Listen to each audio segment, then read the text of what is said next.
Hello everyone and welcome to the Nordic Business Ethics Day 2022. We are so happy to share this day once again with you. So this is already the fourth time we are having this annual Nordic Business Ethics Day, and time goes fast.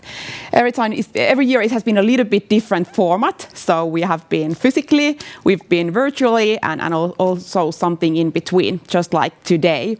And today we are very happy that we have been able to do this together with our excellent partners. So thank you, my speaker, Hannel Snellman and Frank Partners, who have been sharing our aim on the topic that we think is important. And the aim of the Nordic Business Ethics Day has always been to share and to learn and to inspire each others. And maybe on the surface, when you look at the theme of today, which is the honest discussion about whistleblowing and corporate scandals, you might first think that, okay, this is once again a theme that is already been there at the agenda for many times. But I think today we will definitely have the honesty and go beyond the surface on this topic. Because at the end of the day, whistleblowing and creating a speak-up culture is at the core of the business, of the ethics and compliance work that we do.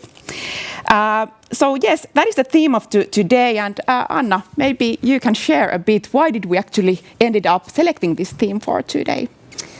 Yeah, a great question, and hello also from my side. Super excited to be here with all of you. And before I go into why we selected this theme, I wanted to say welcome to the 240-50 persons that we hopefully have with us online, at least registered.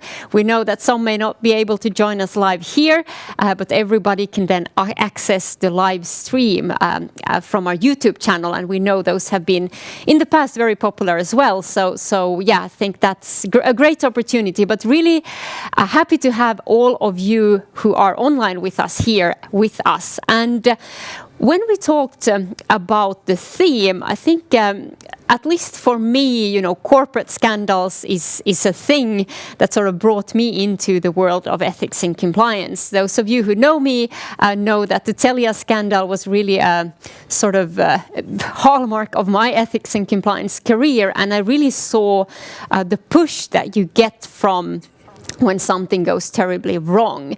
And at the same time, we also know that many companies, most companies, or perhaps all companies, want to avoid a scandal. That the catalysts for the scandals actually are usually whistleblowers. And within the ethics and compliance community, we glorify whistleblowers. We say that the whistleblowers are crucial. We need whistleblowers. They are really the ones that are telling us the truth. But at the same time, there is a bit of a resentment perhaps towards whistleblowers, the difficult persons and those that really cause big scandals for companies. So we wanted to bridge these, sort of the glorification of whistleblowers, really, encouraging all our colleagues and employees to speak up with sort of this tension around whistleblowers and them being perceived as difficult persons. So yeah, that's a long answer to a very precise question, but at least for me that was one of the reasons why we selected this theme. Yeah. But Nina, what are your expectations for this day? Yeah, I think really like I said, that going behind or under the surface, because I think that all of us, when we think about our ethics and compliance programs, so we do talk a lot about the bad examples, and we talk about the whistleblowing theme, and there are a lot of information you can get out of these topics. But really, I think today and tomorrow we will actually go into mind of the people who are inside of these cases. So we have here a whistleblower, we have here a representative of the company who have been subject to the investigations and monitorship, and we will have, I think, the honest discussion that is the topic. So we'll dig a bit deeper than just the surface. So I'm really looking forward for all these discussions, and I'm sure that all of you are doing that as well. And what will happen during today and tomorrow is that we have once again a little bit new way of organizing the event. So today we will have a first panel discussion about the topic of whistleblowing, and after that we will split into two tables. The themes of today's tables will be why should ethics and compliance professionals have a whistleblower mindset. That's the topic for the table number 1. And the table number 2 will talk about retaliation and whistleblowing, the expectations on companies under the EU directive. And what we are expecting from all of you, our audience, all of you 250 people online, is to participate on these topics. So if you haven't done yet so, please go into the link that you can see in the chat and answer the survey where you are asked to pick up the table that you want to attend. And this will make sure that you'll actually have a chance to have the conversation and the honest conversations after the panel discussions with the experts that are joined today here in this event. And tomorrow we will continue also on the Dieselgate topic, and there you can then also today select the table that you want to participate. So very important for you to do the selection now so that you will be assigned to the right group after the panel. Yeah. Yeah, and that's really just to build on what Nina said. The idea with having these table discussions afterwards is really to provide all of us with an opportunity to interact more, because we have gotten feedback on, hey, you have great discussions, you have great persons joining, and then sort of the stream is ending, and some of you would really like to interact, to ask questions, to have discussions, and now that's what we will do today. So during the next hour, we will invite 3 very prominent experts on whistleblowing to, one of them will be invited to the stage and 2 of them will be joining us online. So with us online, we have Johannes Stefansson from Iceland, who many of you perhaps already know. He's a pretty famous whistleblower nowadays, and he's really sharing his story in an open, honest, and sort of unfiltered way. So we are so happy to once again have Johannes with us. He was with us for, I think it was 2 or 3 years ago. Yeah, and now he's with us again. And he will really bring us this valuable perspective for us to understand how is it to be a whistleblower. And then we have with us Mikaela Alberg, who will come here to the stage with me. So she's with us here in Finland, in Helsinki. And Mikaela, who many of you also know, is known for being very honest, to tell us the brutal and unfiltered truth. And she has interacted with whistleblowers, but also been a whistleblower herself, or at least she's really challenging us in the ethics and compliance community to have this whistleblower mindset. And so I'm curious to hear more about that. And then finally with us from the US, or actually from the UK, but now in the US, we have Mary Inman, who is a partner at Constantine Cannon, and she is also very well known within the whistleblowing community because she's known for representing whistleblowers, so being the legal counsel of whistleblowers. So she also has a very interesting perspective into how it is to be a whistleblower. So yeah, I think that's a stellar panel that we have with us here. And I will also just want to remind us, and Nina will comment on the technicalities if there is something that I forget. But as we will have the breakout rooms at sort of the end of this panel, we are all gathering in Zoom, and that means that we can shut off your voice or your audio, but we cannot shut off your cameras. So please, unless you want us to see you, you should have your camera off. So that's just a reminder on the technical aspects. But something I have forgotten, Nina, before we dive into the topic of today? Yeah, I think during the panel discussion, you can all participate by also sending your questions to the panelists in the chat. And of course, then we will continue the conversation in the tables afterwards. But feel free to participate, and hope you will enjoy the panel discussion as much we will. Yes, great. Thank you, Nina. So, Mikaela, please join me. Floor is yours.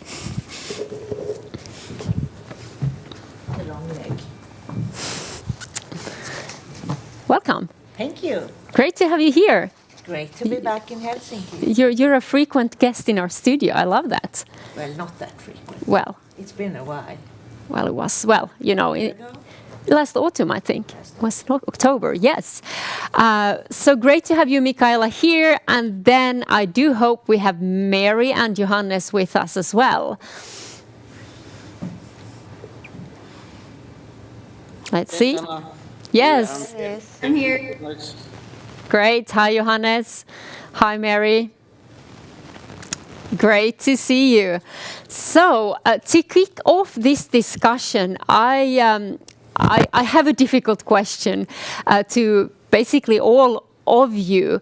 And I would like you to describe a whistleblower, or like your relationship to whistleblowing, sort of to start out with that. And Mikaela, would you like to start out first?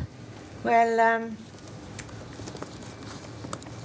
the first person that comes to mind for me when I talk about whistleblowers, apart from all the different heroes that we see in television programs, and Johannes here, and actually my first big whistleblowing case in Nokia times was from a person who was not very likable at all. He had a personal agenda with his whistleblowing, and I really didn't like him at all. So I learned that even if he's not very likable, what he has to say might actually be true anyway and worth investigating. So that is what springs to mind. This is unfair, of course, because normally the people I have been dealing with who are whistleblowers are people who are very vested in the company, very loyal to the company, very really love their company and love the products in the company, and many have been in the company for many years, and they have tried to be heard, but they have not been listened to. And I tell everybody that if I'm ever going to be a whistleblower myself, I'm going to be anonymous, because it's not a very popular thing to do. Now I am a kind of a whistleblower, and I'm not anonymous, and I feel it's not that bad. So, but that was what comes to mind to me. Interesting. It sort of brings this tension again, as you know, it's really a two-edged sword in a sense. Yes. Yeah, really interesting. So Mary, over to you then. How would you describe a whistleblower, or what's your relationship to whistleblowers or whistleblowing? Yes, thank you so much. So I have had the distinct honor for the past 25 plus years of representing whistleblowers. And to me, they are the lifeblood of a democracy. They are a CEO's best friend.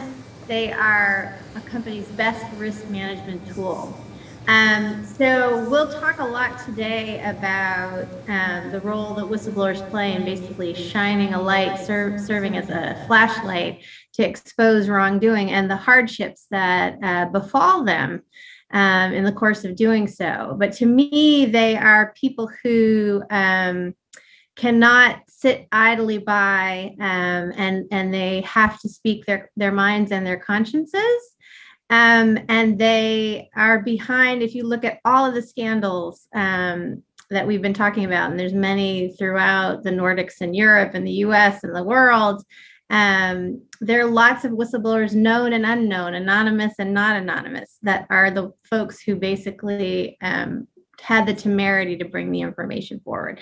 So what I do is I exclusively represent whistleblowers who are trying to help American authorities. So American governmental authorities will tell you that whistleblowers are their number one enforcement tool. And in the United States, as many people know, many different agencies, including the Department of Justice, the SEC, our transportation regulator, all pay whistleblowers a reward, a percentage of any fine that's imposed to encourage them to come forward. So I come at it from that perspective. It's a bit of it's certainly a controversial topic. The idea of paying whistleblowers is something we can talk about more if people are interested in. But I think getting back to your theme, it reinforces the usefulness of whistleblowers is that the United States government continues to expand. It now has close to 7 or 8 different programs from 7 or 8 different agencies that all pay rewards to whistleblowers because they know that whistleblowers give them the roadmap to the fraud. And without them, they may never detect some of the worst and most egregious wrongdoings. That more, Mary, but before Johannes, then how would you describe a whistleblower? It's a good question when you ask a whistleblower, because maybe I have the title as whistleblower on the international stage. But keep in mind that, I hold a status of a suspect in Iceland, so maybe there I will be in the end just a criminal. So that is a very good question, because there's a lack of law to protect people like me. In Namibia, I hold the status, or I will be a state witness, but there is going to be challenges there when I go and testify, and maybe I will just end up as a criminal as well. So, but for me to describe what is a whistleblower, I really like what Mary did mention, that in America, whistleblowers are considered one of the best tools to expose corruption. And for me, whistleblowers are just the people who have a strong conscience to do the right thing and are enforcing that through all the challenges, even though they are seen as outcasts in societies. So I think, thankfully, to civil societies and organizations that and lawyers, that there is a much better work being done to build awareness of the importance of whistleblowers, which of course will then help us, the whistleblowers, to fight forward. So I think it was a really good question what the whistleblower is, as we can have one title in international states, but we could also just be seen as criminals in some countries. Mm-hmm. Yeah. Thank you, Johannes. It's like you started off, Michaela, by saying whistleblowers can be crooks, and you didn't really like that one person that you met earlier in your career. And then Johannes, you say whistleblowers can be criminals as well. So any reflections on this from either Mary or you? Do you want to comment, Michaela? So, when I was listening to Mary and Johannes, I remembered what I wanted to say today. So when I see a whistleblower, I know that most of the people who are participating today in the call are people who work with ethics and compliance. So when I, as an ethics and compliance officer, see a whistleblower, I see a failure. That's really what I see. Because if you look at the spectrum, so a whistleblower, like Mary talks about, and that she has been representing for many years and is a 100% top specialist, is when somebody has not been heard in so much as he or she finds it reasonable, the only way out to go to the authorities. So outside of the company, go to the authorities with the help sometimes of an external lawyer. Mm. That is kind of, for me, the ultimate failure. Mm. Because what we have not been doing in the company, because a whistleblower really, for me, starts here with the possibility to have a different opinion, with the possibility to have a voice, with the possibility to say something which is uncomfortable in the room. All of these things that are difficult in a corporate setting, they seem very rational and obvious, and everybody should be able to have different opinions or being different people or coming, but it's not. So, and this goes all the way over to speaking up internally in the company to whistleblowing externally. So it's a long kind of spectrum. And we, as ethics and compliance professionals, we operate here. From creating this environment where people can have different opinions, when they can be listened to, when they can be heard. And then the speak-up line. And then our job is kind of done. So if we have failed all this way, there is only the whistleblowing to the authorities left. So we don't really have a lot to do with whistleblowers. We can just sit back and read about what is happening in the media and what is playing out.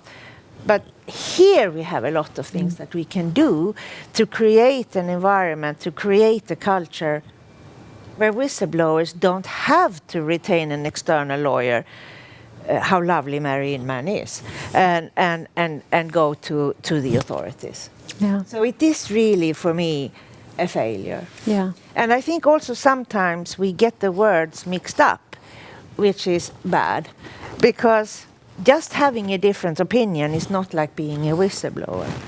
And we use a little bit sloppily, especially us who have English as a second language, the terminology whistleblowing, when actually what we want to work with is to avoid whistleblowing.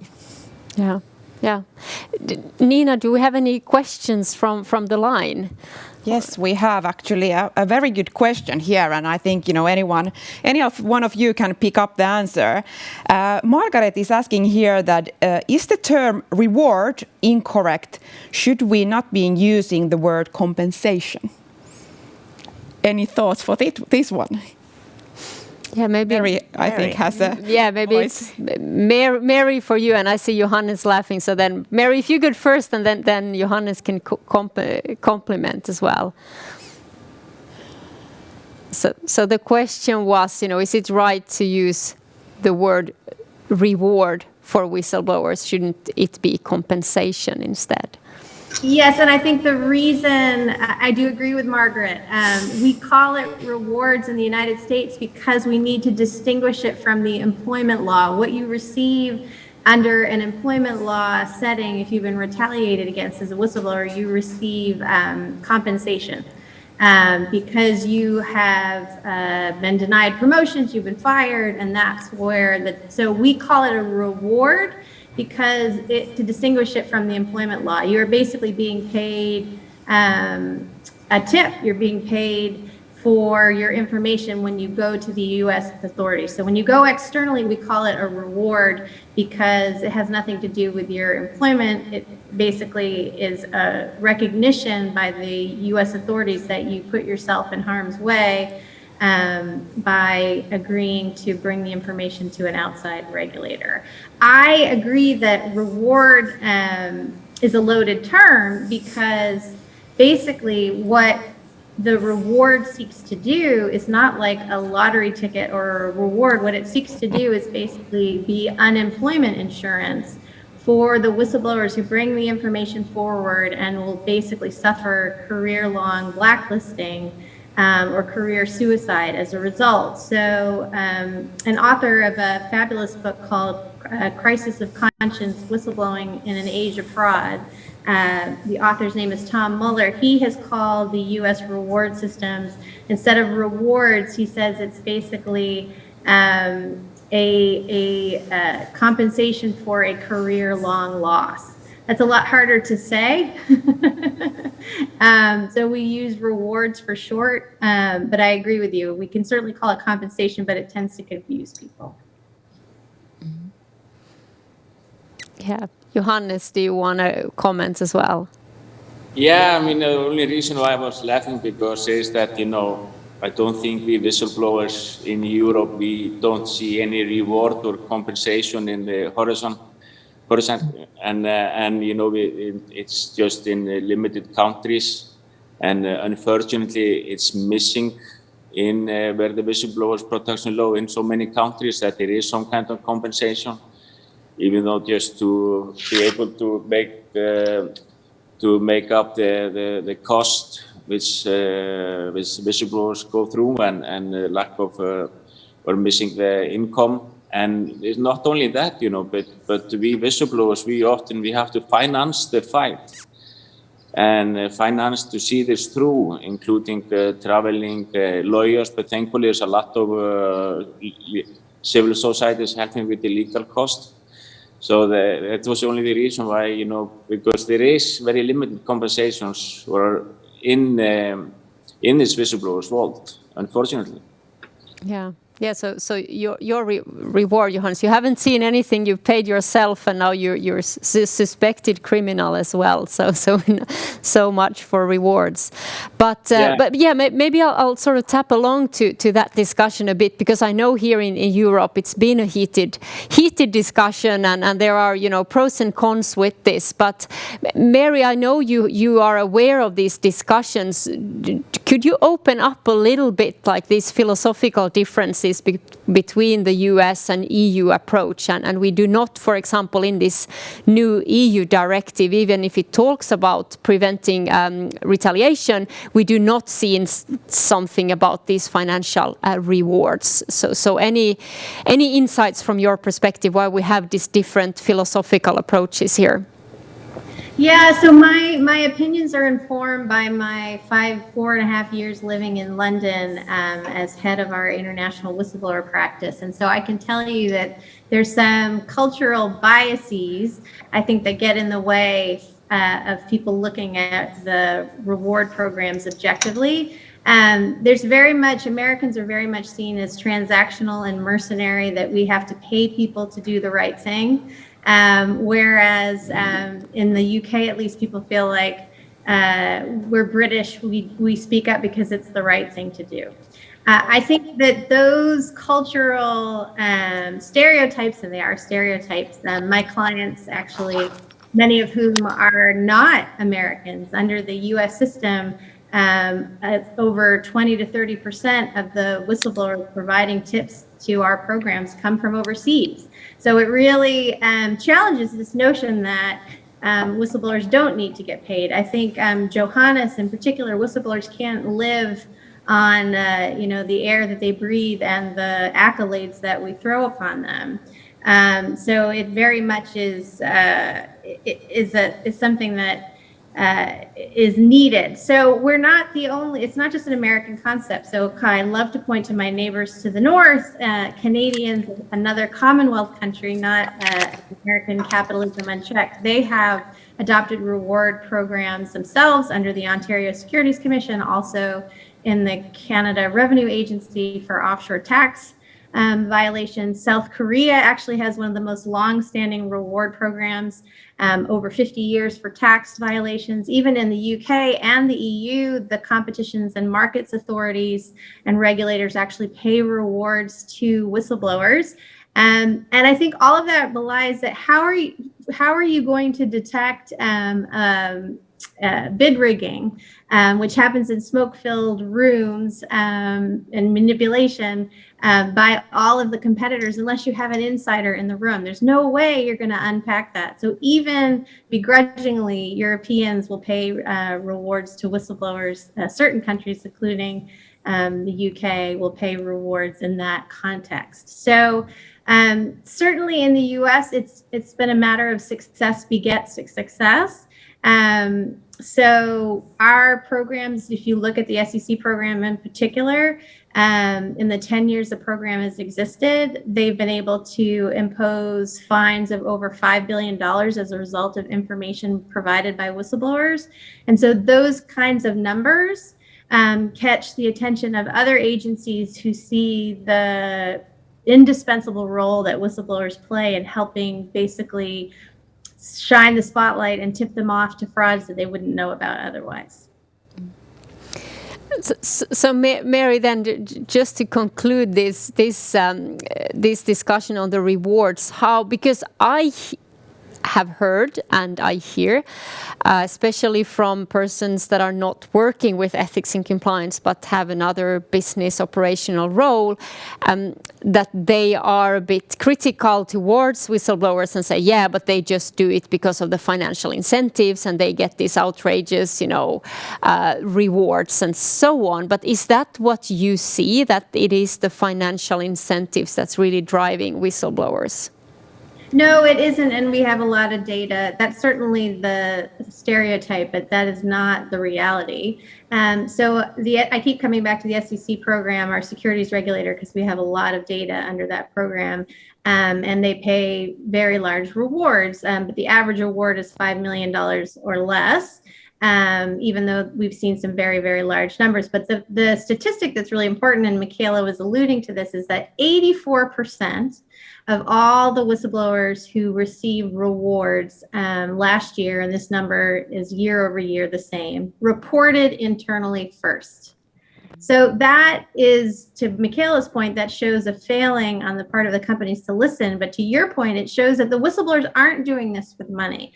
My clients don't do this for the money. Nobody wants to give up their career and all the training that they have had for the potential of a reward that may or may not materialize. And when it does, it materializes often many, many years down the road. And at that point, you've lost your career, you've lost your colleagues at work, and you suffer serious, the New England Journal of Medicine talks about the serious mental health and other physical repercussions of whistleblowing. So whistleblowers are really, just as Michaela said, and certainly my 25 years of experience, they would rather do anything else but go to the authorities. They just want to have it corrected internally. And that's certainly been the experience. They don't want to have to go externally. And we see most of our clients, and there's data to back this up, report internally, not just once, not just twice, 4, 5, and 6 times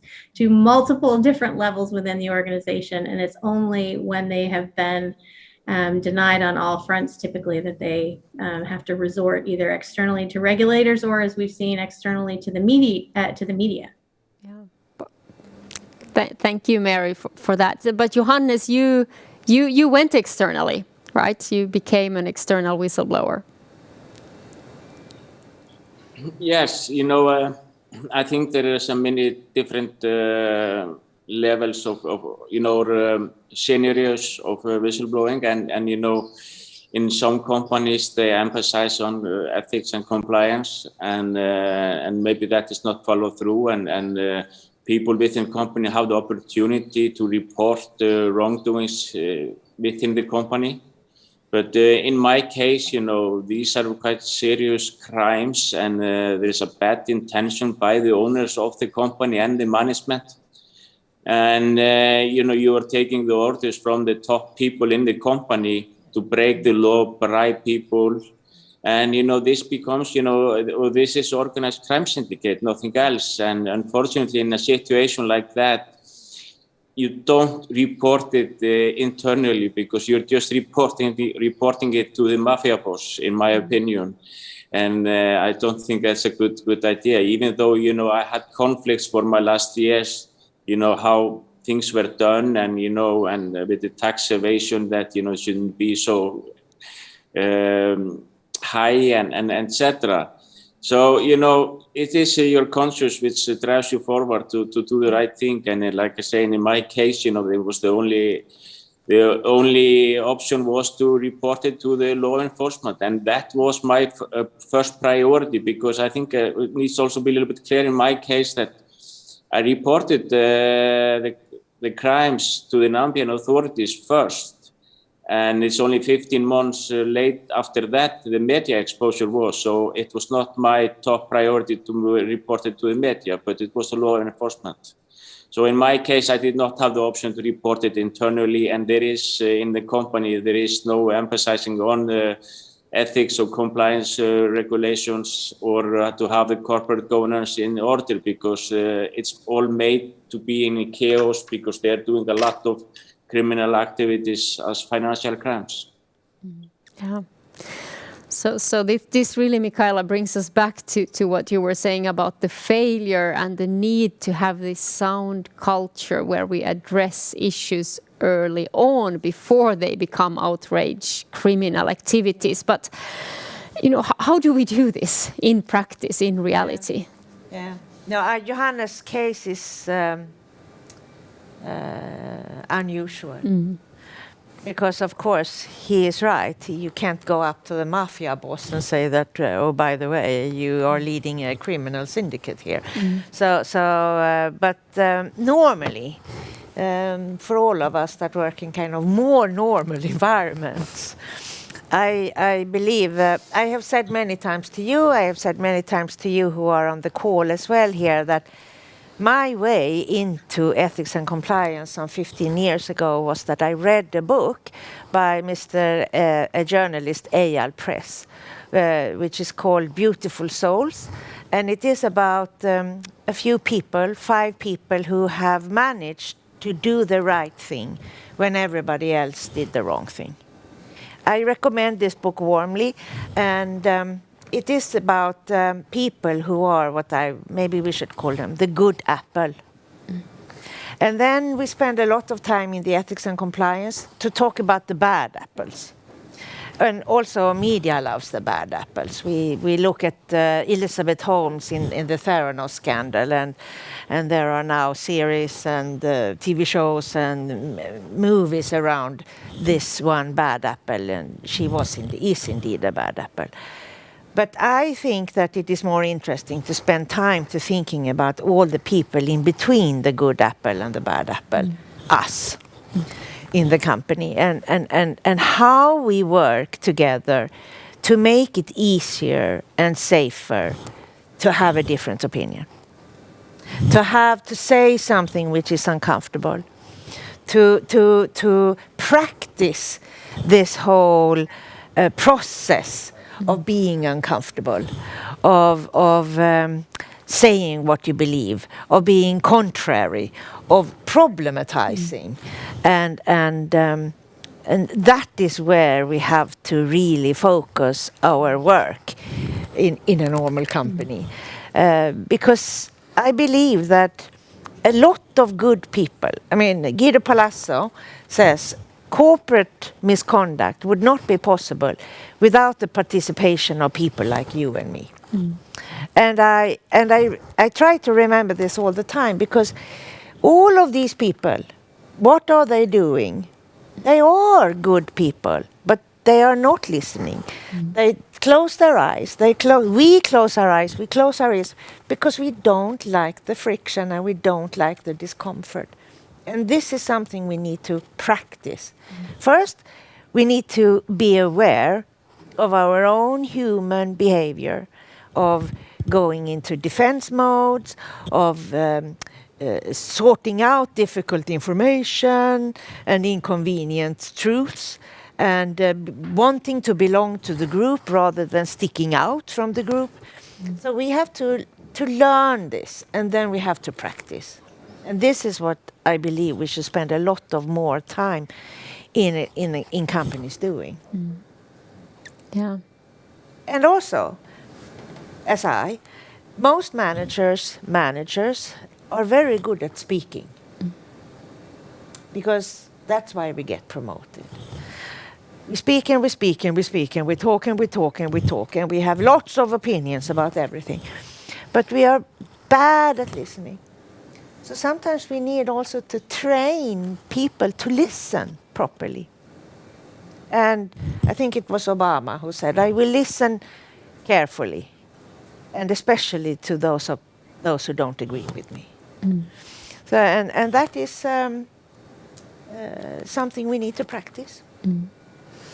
Yeah, because as Mary, as you were saying, I mean, these whistleblowers have tried to speak up once, 3 times, 4 times, 5 times. I mean, it's not usually that they have not done that if there is that option, obviously, internally. And here I think it's good that we get regulation in place that are pushing companies to implementing these channels and having these routes. And in one of the tables afterwards, we are going to discuss a bit more in depth the EU directive and the pros and cons, because it's not only positive as I would see it.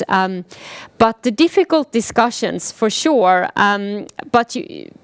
I think also in the E&C community, we are emphasizing these difficult discussions and then looking to the heroes, the whistleblowers who really dare to speak up. And Johannes, my question to you is, how do you feel when you hear that we view you as heroes? How does that make you feel? First of all, I don't look at me as a hero, I just look at my person trying to correct part of my life, part of my life which I was participating in wrongdoings, even though it was by instructions by my bosses. I think maybe we hear these words, whistleblowers, from people who are working in the compliance, ethics and compliance world and the whistleblowers world, as we don't maybe hear this from in general, because we are often seen as outcasts in societies. I think maybe when you hear this word, I think it's more like how I see it, and I feel and sense support. And it is the support you rely on is from the conferences like this, from the whistleblowers communities, from the civil societies, lawyers, and so on. So when I hear someone say I'm a hero, then for me it just means that, okay, I'm not fighting alone. That is how I interpreted it. Yeah, great. We have a question also on here in the chat to you, Johannes, from Margaret, who's asking, what was your defining moment where you decided you have no choice than to report? Yeah, I left the company in July 2016, and then it's my conscience which makes me leave, and then I was going to fight for the interest of partners of the Icelandic fishing company Samherji in Namibia, because Samherji was making wrongdoings towards them. But it's 1.5 years later after I left, and I had then my conscience has reached that level. I had to do something about what we call the fish rod corruption scandal today. And it's the conscience which drives you forward and drives you to do the right thing. And the conscience is a very powerful tool because it's in your head. And because then I also want to a little bit point out with you, I think you asked Mary earlier, I don't you will find one whistleblower in this world who will be blowing the whistles for their rewards or compensations or other hidden agendas, because this is a very special journey to be in. And it's, I think, the most and the biggest force for driving whistleblowers forward are the conscious. So when you see the devastating effects which the corruption has on the people in Namibia, in my case, and how they are suffering a lack of food, education, lack of jobs, it's the conscious which was a driving force, and I knew I had to do something about it. Yeah, and I think that's the thing, to not sort of numb the conscious, right? And that's where what you say, Mikaela, by having these difficult discussions, we are constantly reminding ourselves of new facts and to not sort of become numb. But Mary, I also wanted to address this hero question to you. I mean, do whistleblowers that you have met, do they feel like heroes? So this raises a really important issue, and I think this is where the learning and the practice needs to take its next quantum leap, is that we need to normalize whistleblowing. Johannes doesn't want to be a hero. He did not want speaking up to be a life-altering event. And I think there's a lot of ways that we can do that. So I feel like very much like, I think we need to start thinking about whistleblowers the way we think about women and people of color in the DE&I space, which is that these are people who have different experiences, different voices, and that they are discriminated against, and that these are specifically the voices that we want to hear. So there's some fabulous research that builds on, as we all know, there was great research saying that companies that have women on their boards, not just one token woman, but multiple women on their boards, actually perform better than companies that don't. There's been some groundbreaking research from Kyle Welch, a professor at George Washington University, and his colleague at the University of Utah, Stephen Steubens. And their research, they were given an unprecedented data set. They were given access to Navex Global's, one of the largest providers of internal reporting hotlines, all of their data anonymized. And they basically were able to conclude that companies that have a speak up mechanism that is actively used, where people feel safe to report or have engendered the trust that they feel they can report, have better financial results and performance than companies that have silent hotlines. And what that says to me is that recognizes something I've known intuitively throughout my career, which is that whistleblowers are your best risk management tool. So we need to not look at them as villains or heroes. We need to look at them as exactly what they are, which is people who are often just doing their job. If you're head of internal audit, you don't think of yourself as a whistleblower, but if you have to report that there's 200 billion euros moving through the Estonian branch of Danske Bank, then all of a sudden you become named a whistleblower. Whistleblowers are made. The company makes them.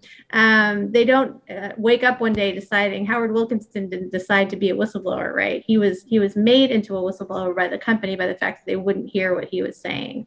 So I really think that progress within companies in avoiding scandals starts with exploring our medieval bias that when there's a messenger, we're going to shoot the messenger to divert attention from the message. That's our human instinct. As Michaela was saying, we have to challenge that we get defensive. I think that's absolutely right, but I think we need to explore that this goes back to medieval times. It's a lot easier to besmirch the reputation and engage in character assassination of the people who bring you inconvenient truths, as Michaela said, rather than actually looking at that person saying, it takes a lot of courage to hold up a mirror to an organization and say, this is what I think is going on wrong. So we need to embrace a growth mindset and really mean it when we say it. That to be part of a growth mindset means that you're willing to see the good, the bad, and the ugly about yourself and be willing to change. And we need to stop putting it all on the whistleblower because what an enormous burden for whistleblowers to be our voices of conscience when then there's such an inequality of arms between this David in the form of Johannes versus Goliath in the form of Samerhi. So I really encourage people to rethink and where these biases live, because they're very deep-seated. And I think they even come back to us being a tribal a species that when there were saber-toothed tigers that we all needed to be running away from, there wasn't room for dissent. You had to follow the leader, and that's not true anymore. So I just, we have a lot of work to do, but I'm really optimistic. I think that one of the best developments recently has been that compliance officers, I think, are finally becoming champions of whistleblowers because they recognize that compliance officers themselves, there's a lot of synergies between the two. Compliance officers are also deliverers of inconvenient truths. And I think that recognition can help them challenge the company when they're having the knee-jerk reaction to shoot the messenger.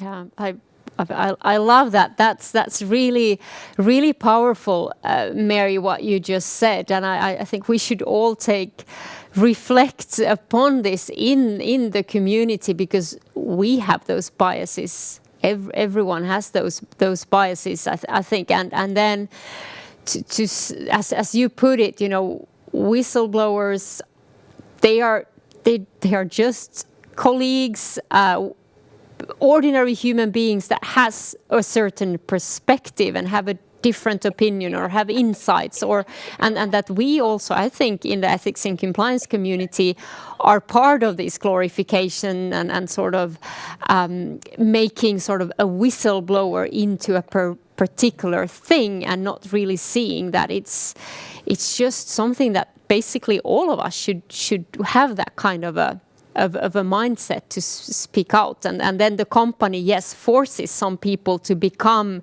what is labeled as whistleblowers when not taking it seriously, what they've had to say. So, Michaela, any reflections from your side on this? Yes. I'm sure. While I agree 100% with Mary, always, I think I would like to phrase it a little bit differently, because I still see that words matter here, and I believe that a whistleblower is the last resort. This is like and I strongly feel that it is a failure, and I think it's difficult to normalize failure, and therefore what I would like to say, which is probably exactly the same thing as Mary says, I think it's important to normalize different opinions, to normalize difficult discussions, to normalize having to take a decision without everybody around the table agreeing. All of this that we need to work on before we sit with the failure and a whistleblower, because really, ultimately, we don't want whistleblowers. I mean, what Johannes is going through, we wouldn't wish it on our worst enemy.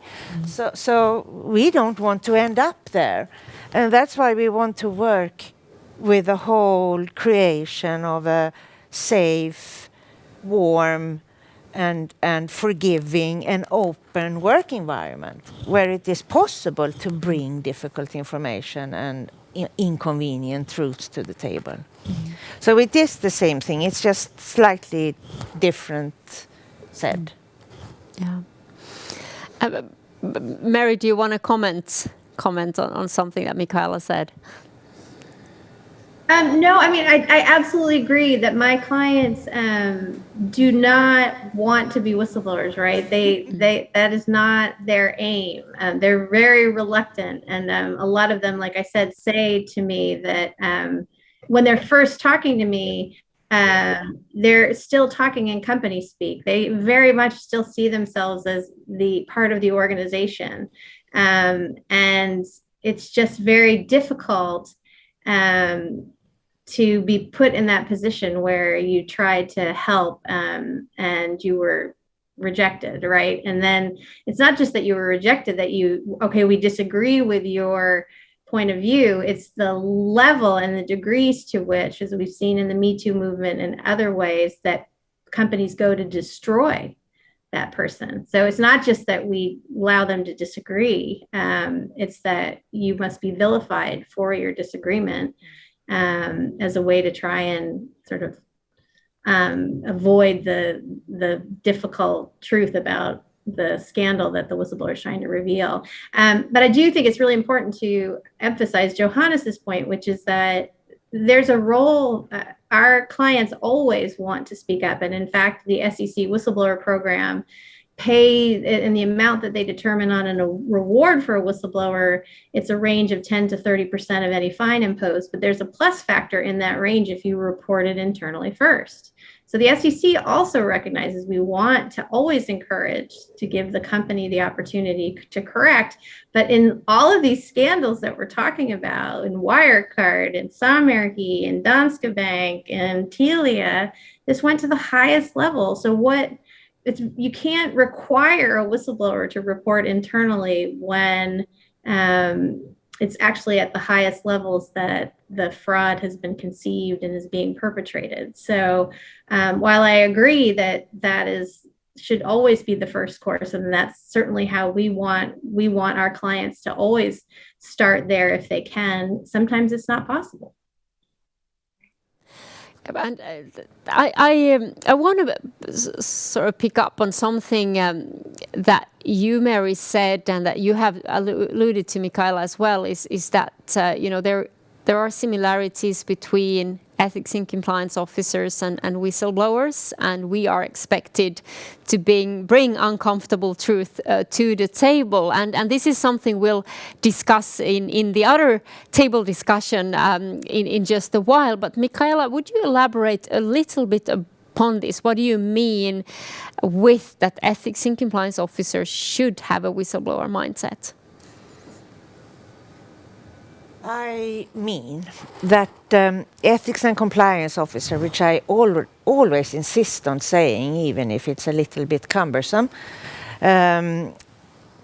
should have the courage and the integrity and the professionalism to always be uncomfortable. Should not strive to be one in the group. Should really make that effort consciously. I think that a lot of ethics and compliance professionals are lawyers.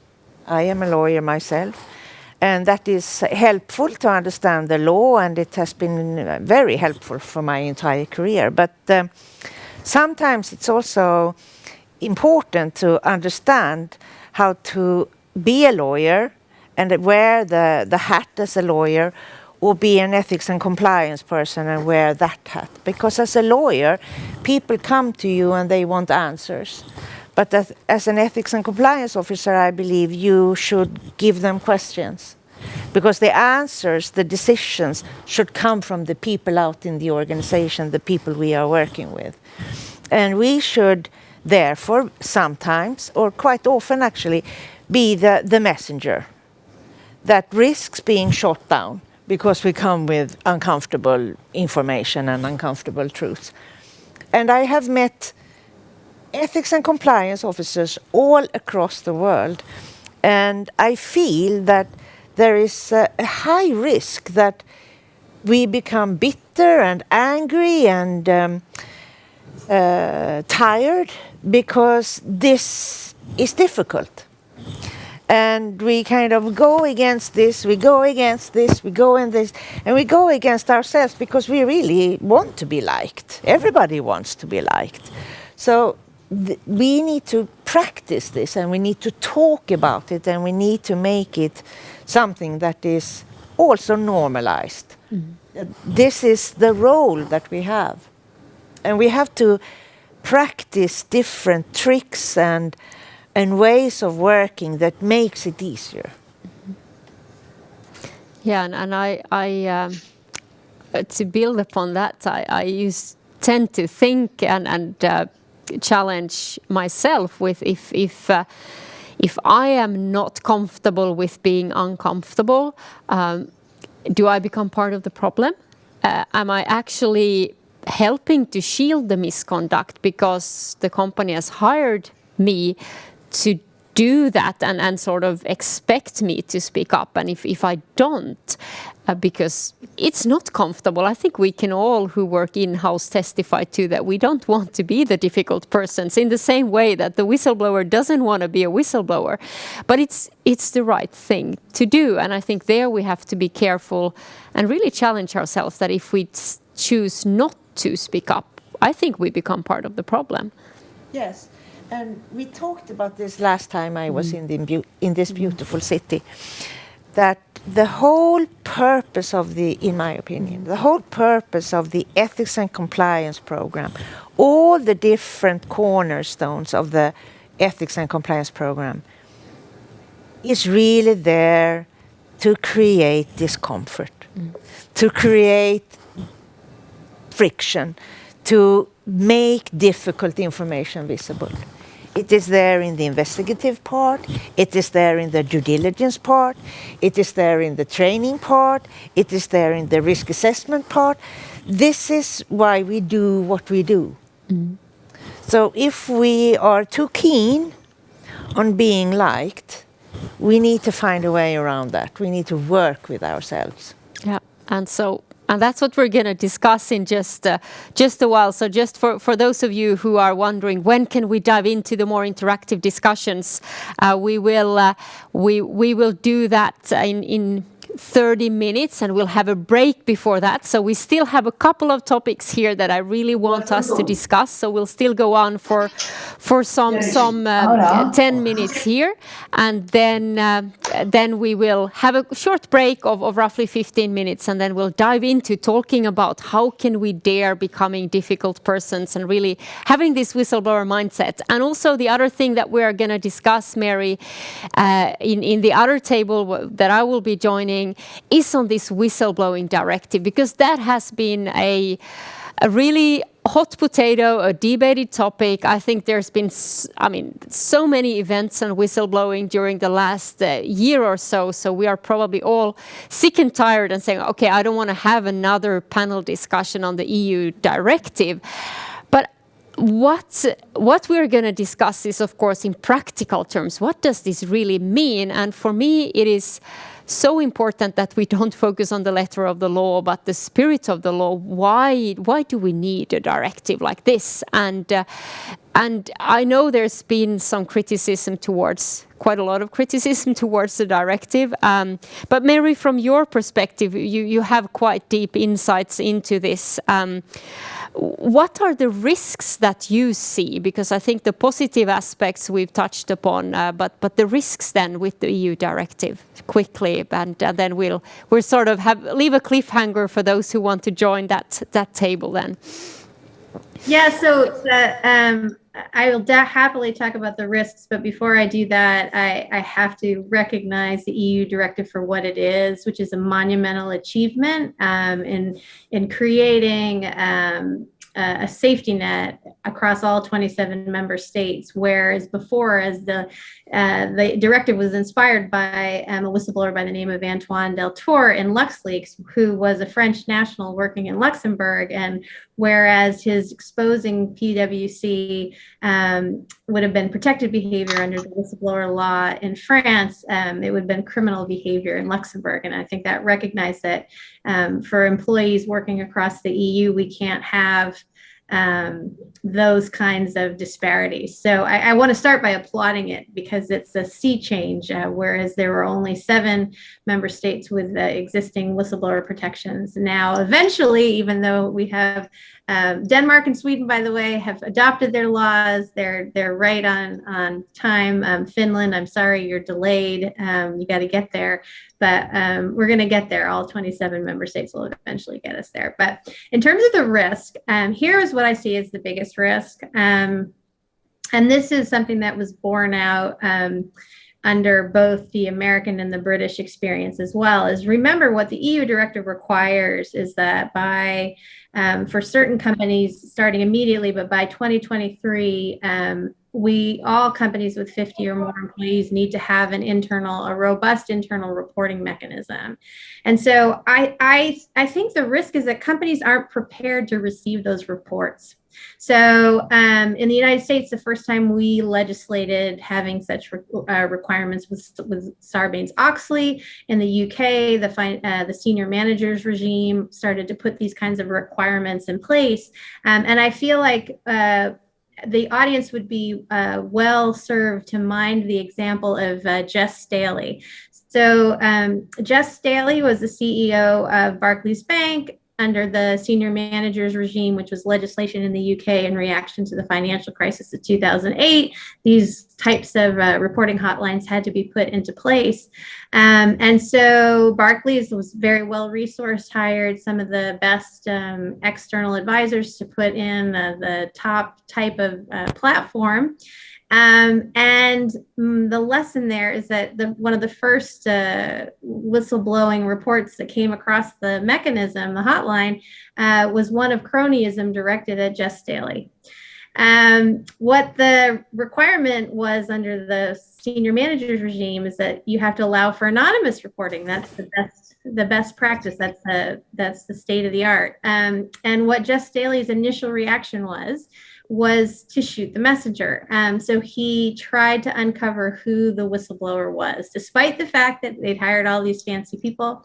And so maybe you'll forgive him once for not having paid attention and knowing what the requirements are. But when he was confronted with that, he doubled down.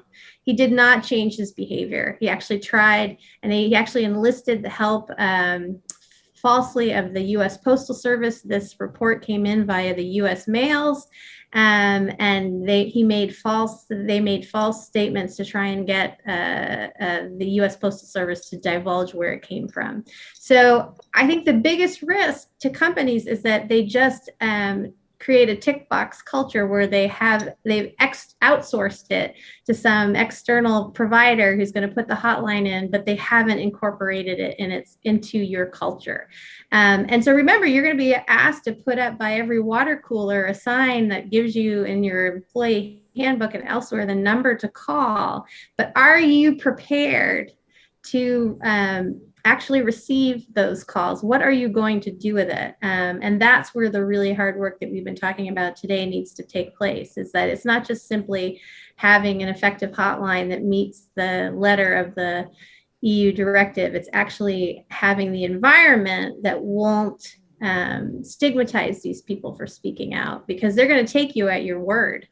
And that's what I worry about. That's my concern, is that you're going to have a lot of well-intentioned whistleblowers who want to bring this information forward, who are believing your rhetoric, when maybe you don't actually have the culture in place yet to receive those and to be able to act on what you hear. Yeah, and I agree with you, Mary. It's a fundamental achievement, and I always look at the negative aspects, right? Being a skeptical person, but I think for me, I think it's monumental. It is the protection of whistleblowers, and that piece it's crucial. But I have been working with investigations for many, many years, and I know how hard it is, even in developed multinationals that have established internal investigations functions that have had whistleblowing hotlines for, a decade or so. And I'm sort of a bit terrified. Then these small companies with 50 employees, how on earth is somebody, who is that going to be, who is going to look into these reports? How are they going to know what to do? And this, human drive to immediately find out, who is the whistleblower, who has reported this. We know that is the intuitive reaction of management. So how do we reach out to all of these companies and organizations with over 50 employees and say, do not go there. It's not your job to find out who has reported, but look into what they have reported. So that one, I think I'm a bit terrified for that one. And then also what we see in the Nordic Business Ethics Survey is that, over a majority, actually in 2020, it was 62% of all the employees who had witnessed something unethical or illegal, they did not speak up.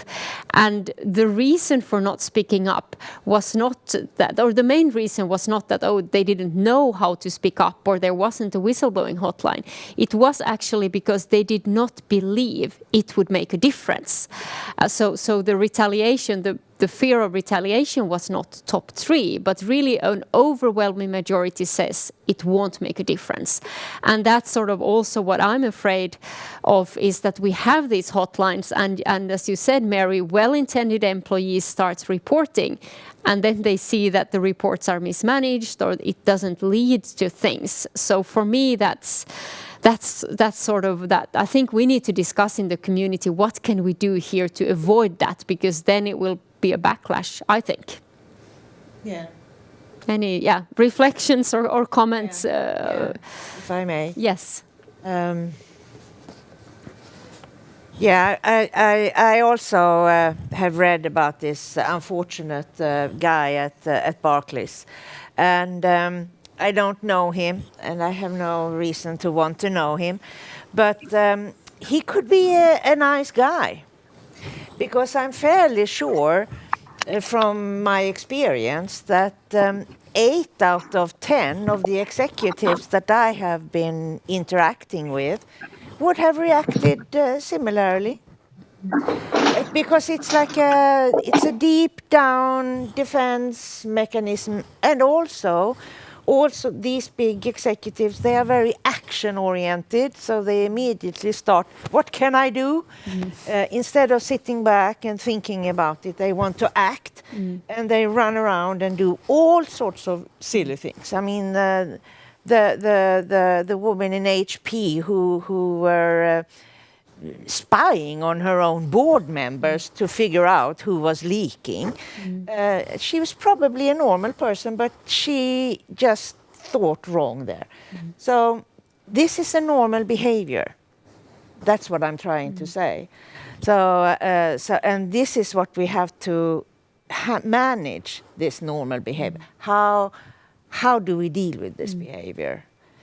And also, when you talk about the investigations, every one of us who has been engaged in doing investigations, and also which is the reason behind the last Ericsson scandal, who are now breaching their DPA again, it is that it doesn't really matter how hard you try to do these investigations. They can never be like the FBI has been working. So the results get belittled and played down, and you sit there like you are in a defense position. Like, did you see that? Can you find more evidence? Is this a clear crime? And they want 100% proof of wrongdoing before they do anything or decide anything, and then the whole investigation kind of comes to nothing. Yeah. So it's both of these things that makes it really difficult, and they all come from the same thing. What are we normal, decent people doing? What kind of responsibility do we take? How do we approach difficult situations? Yeah. Yeah. So, well, let's see. But maybe I'm too skeptical, Mary. Seeing too many risks coming out from practice and just my in-house work, seeing how hard it can be. But I do hope that it will turn out to be a great thing. But I think we need to collaborate really in the community to raise the awareness on the risks and also bring up the competence level on investigations. So we have a couple of questions in the chat. There is one on Snowden and the sort of how he's a whistleblower but then still prosecuted in the US. Mary, any comments upon that one? Yes, it's one of my favorites, and I love that the person asking the question points out the hypocrisy in the United States, because we are very hypocritical. So the United States does a fabulous job of enlisting and recruiting whistleblowers from around the globe to help their enforcement efforts when they are the victim of a fraud, or when a company is undermining our capital markets, our systems. So we celebrate them, we reward them, we encourage them, we create offices of the whistleblower to welcome them, special forms for them to fill out. We clearly signpost how they get to us. But when the whistleblower is exposing the United States government for wrongdoing, we do everything that we just accused the corporations of doing. So we really need a sea change, and so we've actually been part of a movement that seeks to actually reward whistleblowers who expose fraud and wrongdoing and by the government itself. We have a long way to go, but yes, there is a big we have a big dark line in between government whistleblowers and private whistleblowers. We love one and not the other. Hypocrisy again. All right, so we are wrapping up this discussion. I'll finish with a question to you, Johannes, but before that, just on the practicalities, if you have not done so, make sure you go into the link and register which breakout room or table you want to go to. After this sort of final question to Johannes, we're going to have a 15-minute break, and then we're going to join the rooms in 15 minutes, and there we will have open discussions, a dialogue. Hopefully you have a lot of questions. We have reserved 45 minutes for that part of the program. Obviously, if there are no questions, we won't go on for that long. But with sort of the first breakout room or the first table, it's going to be hosted by Nina, Mikaela, and Johannes. And then the second table, that's going to be hosted by Mary and myself. So we hope that we're able to see you there and really interact with you and see who's online and hear your questions and feedback and comments and so on. But then to conclude, Johannes, we've talked about these dilemmas, the contradictions and challenges in terms of doing the right thing. But what is your message to those that have witnessed something unethical or illegal and are hesitating to speak up, don't want to be the difficult person? What is your message?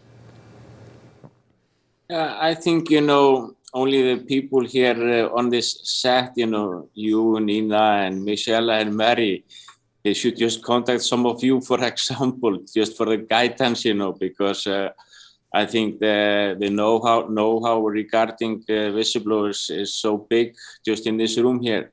And of course, if there are some, tips line which can be approached and or other people, then of course, but I think the civil societies and the lawyers working in the whistleblowing communities are, the organizations and like, the Michelle here with us that, there are so many people which whistleblowers, potential whistleblowers can contact, and they will get good advices from. And, because, for example, we have Transparency International, they can then, if someone contacts them, they can guide them to contact the right people in their country or the civilizations. So I think, thankfully, there is such a growing work, as we see just with this conference, to build more awareness about the whistleblowing and the whistleblowers' situations. So I think my advice is to find the right organization. I will give you an example. I went into the internet shortly after I reported the cases to Namibia in August 2018. And I found the organization Whistleblowing International Network called WIN, and they gave me the guidance who I shall talk to. And this is just how I managed to get into this world with the people who know something about whistleblowing. So this is my advice: try to find the right civil society or the lawyers or other organizations. Because if they don't have their answers, they can guide you to someone who might be able to assist. Yeah. Great answer, Johannes. So don't stay alone. Don't keep it to yourself, but talk to somebody who will guide you through. So I think that was a great advice. So, if I may add, yes, people have contacted me, and I guide them in the right directions to talk with the right lawyers or civil societies. Great. So thank you all who joined this part. Thank you for all questions, comments in the chat. So now we'll take a break of roughly 12 minutes and then we'll reconvene. So it's the same, you stay in the same Zoom meeting and then you will be allocated to the group that you have registered for. So looking forward to see you in a while. Thank you.